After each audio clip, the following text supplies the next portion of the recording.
In today's video, I'm going to teach you how to create bank rules in QuickBooks Online. Bank rules are a powerful way to automate how your transactions are categorized as they flow in from your bank feed. Setting them up helps you stay consistent, save time, and reduce errors, especially for recurring activity like utilities, subscriptions, or regular deposits. First, log in to QuickBooks Online. Once you're in, look to the left menu and click All Apps. Under the Accounting section, choose Bank Transactions.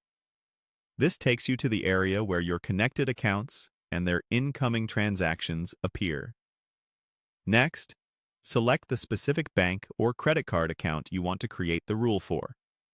Pick the one where these repeating transactions show up most often. At the top of the transactions list, click Create Rule.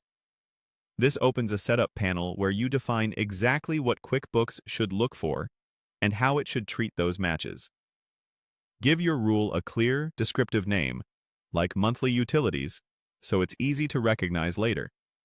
Then, decide whether the rule should apply to money in, which covers deposits and income, or money out, which covers expenses and payments.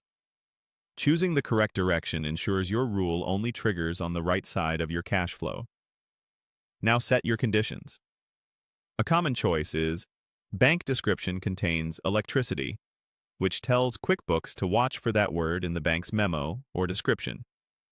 You can add multiple conditions if needed to narrow down the match. Just make sure they reflect what consistently appears in your bank feed. The more precise you are, the fewer false matches you'll see.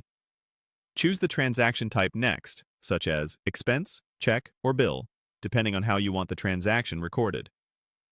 Then select the category you want QuickBooks to automatically assign, something like utilities expense for our example. If you track details by customer, supplier, or class, you can assign those here as well, which keeps your reporting organized and consistent. When everything looks good, click Save to create the rule. From now on, QuickBooks will automatically categorize any incoming transactions that match these conditions.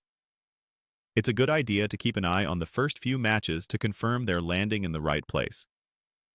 You can always refine the name, conditions, or category later if you notice something that needs adjusting. If this video helped, please like, subscribe, and share. Thanks for watching.